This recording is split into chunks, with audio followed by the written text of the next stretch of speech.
welcome to my channel. I've come here to inform you about a few updates. For one, I am celebrating summerween this whole summer, mostly. So most of my books that I will be reading will be like spooky-ish. They're not 100% of them, but a lot of them. So I got my summerween shirt on. It's definitely more fall, but that's okay. And so I want to update you guys on the books that I've read that I feel like are summerweeny, the ones that I've liked, the ones I didn't so much like, and then books that I do plan on reading. I'm going to start talking about the books by C.G. Drews. C.G. Drews is a very good writer. They write LGBTQ horror-ish. And the reason I feel like it should be considered a summerween is because they have like a spooky type deal to it. So the first one I read was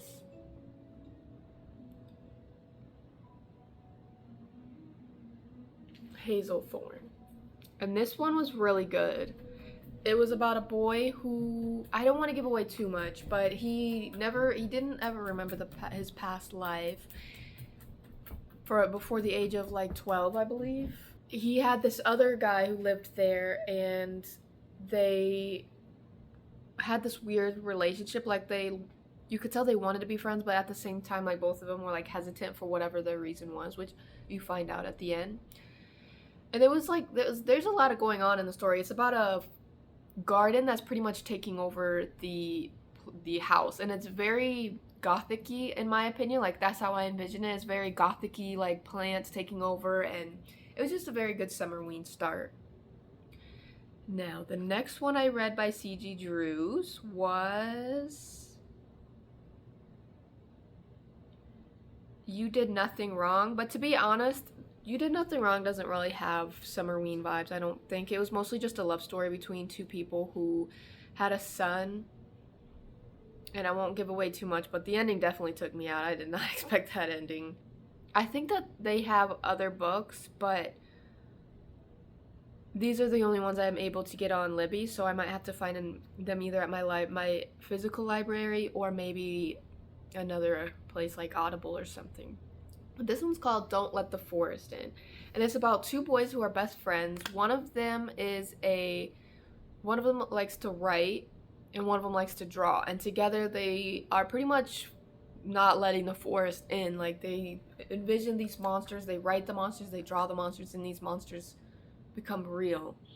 And the ending also got me. I am not gonna lie, this one was probably my favorite. This one I highly recommend the most out of all of them. This one was definitely my favorite.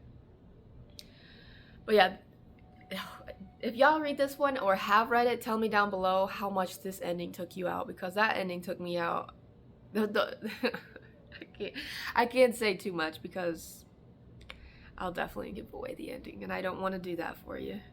Maybe I'll do some eventually where it's like spoiler alert, and then I actually go more in depth. But my thing is, I don't want to like spoil it for you guys. Like I want to tell you enough to make you want to read it, but not enough that I'm like literally spoiling it. And I feel like the best parts are the part that would be spoiling it, at least in my brain. So I'm like, oh, I can't obviously do that. Now this book was the perfect summerween. It's called You're Not Supposed to Die Here Tonight. They're literally at a summer camp kind of deal, and they are making it spooky. So it's considered, I guess it's like a movie that was filmed there that was like a spooky movie.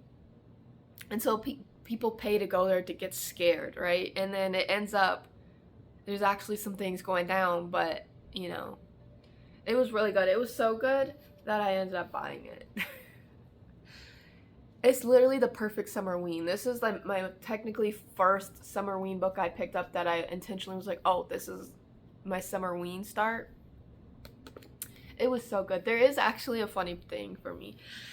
It is LGBTQ+. I didn't really realize at first because there was this girl that I thought was her friend, and they'd come up and she just kissed her, and I was like, oh, I didn't really, for some reason my brain just thought, it was like, oh, it's just her friend. Friends kiss sometimes, which they don't. I mean, I guess sometimes some do. I don't know, but my brain for some reason didn't think like they're dating. And then they kissed again, and then I was like, I think the second time was kind of like where I'm like, huh? Wait, are they dating? And then when it got farther in the story and they were obviously dating, I was like, I don't know how I read that wrong, but sometimes the world of being in a society that wants you to be straight, sometimes your brain just doesn't comprehend. So the next two that I'm showing you are books I did not finish. It's called The Troop. I didn't finish this one because I wasn't very like grabbed in, and I didn't want to keep reading it. I didn't want to waste my time. It was, a lot of people say they liked it, at least in the reviews I was reading, but I just couldn't get through it. And it's literally, some moments did give a good vivid description. I think I finished this one about 50%, maybe 70, I can't remember exactly. But I think the bug got me. Like, it's literally a bug type spooky. I don't know. It took me out. I couldn't do it. And then this one was even worse. The Queen, same author, Nick Cutter, I think it is, Nick Cutter. Also uses bugs, which I kind of get. Like, bugs is probably a good horror, which I feel like people haven't really, at least that I've read or seen on TV, like people haven't really went out and used bugs for horror, and if you think about it, it's a pretty good use of them. But this one used bees and wasps, and I can't do that. I was like, oh no, I'm out. I do have another book of them saved, so I might end up doing that. And now the last one I have that I actually read is called Hide by Kirsten White. But this one was pretty good. I think I rated it like 3.75, 4 stars pretty much if you round up. Because the one I use Fable, and I'll explore that later probably in another video. Recommend, but you don't have to do like exactly 3, 4 stars. Like, you can actually make it 2.5, 5 through 7.5, and I like that because sometimes it's not a 4, but sometimes it's, you know, not a 3, you know. So this book was about them going into a carnival, and they pretty much have to make it out alive, and it ends up not being exactly what they think it is. It's kind of like a monster type thing. I would say I recommend this one. It was not my favorite, but it was good. So now let's get into the books that I am preparing to read. So one by Nick Cutter, I'm gonna try The Deep. So we're gonna see how that one goes. One by Riley Sager, The Only One Left. I'm gonna try that out. Slewfoot, which I've been wanting to read for a long time, and I don't know, I've never been able to get a hold of it. But this time I have the audio. I have Into the Drowning Deep. I don't really remember this one too much. But if it's there, I obviously had a reason for it. Oh, mythology. Well, there you go right there. Don't remember this one that much either. There's Someone Inside Your House. This one sounds really good though. So it sounds like, I kind of feel like I want to put more like ghosties in there. I feel like I haven't really been reading ghosties, and I really am in the mood for ghosties. Okay, so this one sounds like it's like a murder kind of deal. And let's see, I got another one by Riley Sager, I don't know. Middle of the Night. I'm not gonna lie, I can't remember why I considered this a summerween, because I know it's a romance, but maybe there was something like in it that felt summerweeny to me. It's a small town. Oh, supernatural forces bring them together. Maybe there was something to do about that. Oh. Okay, it's absolutely crawling with more ghosts who are freezing her out.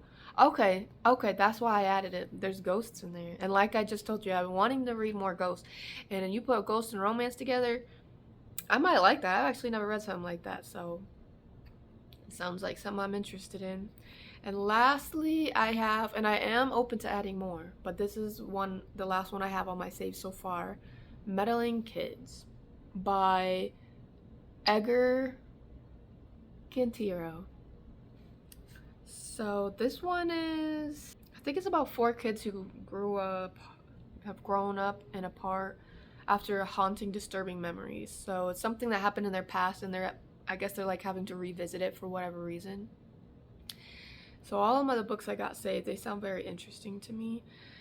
If you guys have any more down below, I am so open. I have to restart this thing, it's being really slow. That's pretty much all I have for today. I do want to update you guys on my writing. I have not been doing a good job. I opened my laptop. I've been off for several days now, and I haven't been in the writing, get into the mood type deal. I'm just staring at the screen. So I need to figure out how to get my juices flowing. I think my body just needs a rest, but I need to write. I don't think I'm gonna get done by my due date because I do have a due date for myself, and that's not too far away. I guess that's an okay amount. It's like 4 to 5 months, but knowing me, I'm not, sitting down and getting through it. I have over 10,000 words, which is pretty good. I think I decided this particular book I want to make a novella, so it just gives me the novella feel. It doesn't feel like a full book, though I am gonna actually make a part 2 probably. I haven't decided for sure, but I think it's gonna end up being a novella. Now my second book I'm pretty sure won't be a novella. I don't know, I kind of just let books be what they're meant to be. Like if I'm writing and it ends up being a novella, that's what it ends up being,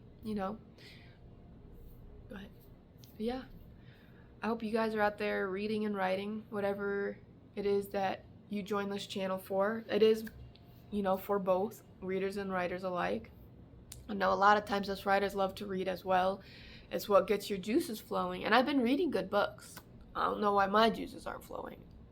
I don't even know if it's really writer's block. I think I just need to do something. I don't know. But thank you guys so much for watching. I hope you enjoyed this. I forgot my microphone. I'm still learning how to make this channel better. I do know exactly pretty much what I want to do. I mean, it's always gonna evolve probably even in the future.